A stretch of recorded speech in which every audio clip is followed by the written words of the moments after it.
ಮರಿಗಳ right ಕೇಳೋದು ಅಂದರೆ ತುಂಬ ಜನ ನಿಮ್ಮ ಹತ್ರ ಮರಿ ರೈಟ್ ಏನಿರುತ್ತೆ ಮತ್ತು ಮರಿ ರೈಟ್ ಹೆಂಗೆ ಕೊಡ್ತಾ ಇದ್ದೀರಾ, ಮರಿ ರೈಟ್ ಹೇಳ್ಬಿಟ್ರೆ ನಮ್ಗೆ ಒಂದು ಸ್ವಲ್ಪ ನಂಬಿಕೆ ಬರುತ್ತೆ ಅಂತ ತುಂಬ ಜನ ಕೇಳ್ತಾ ಇದ್ರಿ. ಈಗ ಒಂದು ಮರಿ ಬಂದು 150 ರೂಪಾಯಿ ಅಂದರೆ 1.5 ತಿಂಗಳು ಮರಿ ಕೊಡೋದು. ಈಗ 1.5 ತಿಂಗಳು ಮರಿಗೆ 150 ರೂಪಾಯಿ ಜಾಸ್ತಿ ಆಯಿತು ಬ್ರೋ ಹಂಗೆ ಹಿಂಗೆ ಅಂತ ತುಂಬ ಜನ ಕೇಳ್ಬೋದು.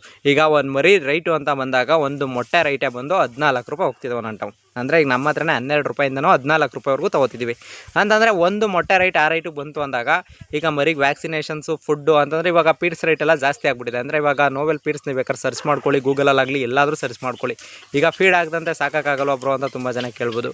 ಕಂಪಲ್ಸರಿ 15 ದಿನದವರೆಗಾದರೂ ಫೀಡ್ಸ್ ಹಾಕಲೇಬೇಕು. ಕಂಪಲ್ಸರಿ ಫೀಡ್ಸ್ ಹಾಕಲಿಲ್ಲ ಅಂತಂದರೆ ಮರಿಗಳು ಡೆತ್ ಆಗೋ ಸಾಧ್ಯತೆ ತುಂಬ ಜಾಸ್ತಿ ಇವಾಗ. ಅಂದರೆ ಈಗ ಬೇರೆ ಭತ್ತ ರಾಗಿ ಏನಾದರೂ ಕೊಟ್ಬಿಡ್ತೀವಿ, ಆಯುರ್ವೇದಿಕಲ್ಲೇ ಸಾಕೋಣ, ನ್ಯಾಚುರಲಾಗಿ ಸಾಕೋಣ ಅಂತನಷ್ಟರಲ್ಲಿ ಇವಾಗ ಏನಪ್ಪ ಪ್ರಾಬ್ಲಮ್ಸು ಅಂತಂದರೆ ನ್ಯಾಚುರಲಾಗಿ ಅಷ್ಟು ಬೇಗ ಸಾಕೋಕ್ಕಾಗಲ್ಲ. ನ್ಯಾಚುರಲಾಗಿ ಯಾಕೆ ಸಾಕೋಕ್ಕಾಗಲ್ಲ ಅಂತಂದರೆ ಇವತ್ತಿನ ಕಾಲದಲ್ಲಿ ಇವಾಗ ತಿಕ್ಕ ಕಟ್ಕೊಳ್ಳೋದು ಮತ್ತು ಆರಗ್ನೆ ಆಗದೆ ಇರೋದು ಈ ಥರದ್ದೆಲ್ಲ ತುಂಬ ಪ್ರಾಬ್ಲಮ್ಸ್ ಆಗೋಗುತ್ತೆ. ಮತ್ತು ಏನಪ್ಪ ಅಂತಂದರೆ ಬೇಸಿಗೆಗಾಲದಲ್ಲಿ ಒಂದು ರೋಗ ಶುರುವಾಗುತ್ತೆ, ಕೊಕ್ಕರೆ ರೋಗ ಇಲ್ಲ ಕೋಳಿ ರೋಗ ಅಂತ ಕರಿತೀವಿ.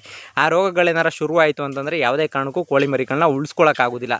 ಅದಕ್ಕೋಸ್ಕರ ಆ್ಯಂಟಿಬಯೋಟಿಕ್ ಆಗಲಿ ಇಲ್ಲ ಅಂತಂದರೆ ವ್ಯಾಕ್ಸಿನೇಷನ್ಸ್ ಆಗಲಿ ಎಲ್ಲನೂ ಪ್ರತಿಯೊಂದು ನಾವೇ ಮಾಡಿಕೊಡೋದ್ರಿಂದ 1.5 ತಿಂಗಳು ಮರಿಗೆ 150 ರೂಪಾಯಿ ಕಂಪಲ್ಸರಿ ಇದ್ದೇ ಇರುತ್ತೆ. ಅದು ಮುಟ್ಬಿಟ್ಟು ಬ್ರೋ ಅವ್ರು ಯಾರೋ 80 ರೂಪಾಯಿ ಕೊಡ್ತಿದ್ದಾರೆ, ಯಾರು 90 ರೂಪಾಯಿ. ಬನ್ನಿ ಸ್ಪಾಟ್ ವಿಸಿಟ್ ಮಾಡಿ, ನೋಡಿ ಕೋಳಿಗಳು ನೋಡ್ಕೊಳ್ಳಿ, ಇಲ್ಲ ಅಂತಂದರೆ ಮರಿಗಳು ನೋಡ್ಕೊಳ್ಳಿ. ನಿಮ್ಗೆ ಮರಿ ಓಕೆ ಅಂದರೆ ಮಾತ್ರ. ಅಂದರೆ ಆಮೇಲೆ ಇನ್ನೂ ಒಂದೇನಪ್ಪ ಅಂತಂದರೆ ಮಧ್ಯ ಒಂದಿನ ಬಂದ್ಬಿಡ್ತೀನಿ ಬ್ರೋ ವಿಸಿಟ್ ಮಾಡಿಬಿಡ್ತೀನಿ ಅಂತೆಲ್ಲ ಅಂತ ಇರ್ತೀರ. ಈಗ ಮರಿಗಳ ಹತ್ರ ಯಾವುದೇ ಕಾರಣಕ್ಕೂ ಯಾರನ್ನೂ ಬೇಗ ಅಂದರೆ ಈಗ 1ನೇ ತಾರೀಕಿಂದ 25ನೇ ತಾರೀಕು ಮೇಲ್ಗಡೆ ಯಾರಾದರೂ ಬನ್ನಿ ಕುಡ್ಕೋತೀವಿ. 25ನೇ ತಾರೀಕು ಒಳಗಡೆ ಬಂತು ಅಂದರೆ ಏನು ಪ್ರಾಬ್ಲಮ್ಸ್ ಅಂತಂದರೆ ಇವಾಗ ಮರಿ ಹತ್ರ ಬಿಟ್ಕೊತೀವಿ ಅಂತ ಅಂದ್ಕೊಳ್ಳಿ. ಈಗ ಮರಿ ಹತ್ರ ಬಿಟ್ಕೊತಾ ಇದ್ದೀವಿ ಅಂದಾಗ ಅಲ್ಲಿ ವೈರಸ್ಗಳು ಮತ್ತು ಬ್ಯಾಕ್ಟೀರಿಯಾಸ್ಗಳು ಈಗ ಬೇರೆ ಫಾರಮ್ಸ್ ವಿಸಿಟ್ ಮಾಡಿರ್ತೀರ, ಆಮೇಲೆ ಅಲ್ಲೆಲ್ಲ ಬಂದಿರ್ತೀರ, ಇಲ್ಲೆಲ್ಲ ಓಡಾಡ್ಕೊಂಡು ಬಂದಿರ್ತೀರ. ಅವಾಗ ಒಂದು ಸಲ ವೈರಸ್ ಅಟ್ಯಾಕ್ ಆಯಿತು ಅಂತಂದರೆ ಇಡೀ ಫಾರಮ್ ಅನುಭವಿಸ್ಬೇಕಾಗುತ್ತೆ. ತುಂಬ ಜನ ಇದನ್ನ ಅನುಭವಿಸಿದ್ದಾರೆ, ತುಂಬ ಜನ ಕೇಳಿದ್ದಾರೆ, ಬಟ್ ಇದೆಲ್ಲ ಅನುಭವಿಸ್ಬೇಕಾಗುತ್ತೆ. ಅದಕ್ಕೋಸ್ಕರ ಬೇರೆಯವ್ರು ಯಾರನ್ನೂ ಸೇರಿಸಲ್ಲ ಅನ್ನೋದು ಬಿಟ್ಟರೆ ಇನ್ನು ಯಾವುದೇ ಕಾರಣಕ್ಕೂ ಫಾರಮ್ ಹತ್ರ ಬರೋಕ್ಕೆ ಯಾವುದೇ ರೀತಿ ಅಡೆತಡೆ ಇರಲ್ಲ.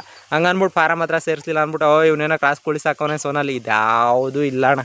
ಬಂದು ಸ್ಪಾಟ್ ಹತ್ರ ನೋಡಿಕೊಂಡೇ ತೊಗೊಂಡೋಗಿ 25ನೇ ತಾರೀಕು ಆದಮೇಲೆ ಮರಿ ಕಡ್ಡಾಯವಾಗಿ ಕೊಟ್ಟೇ ಕೊಡ್ತೀವಿ.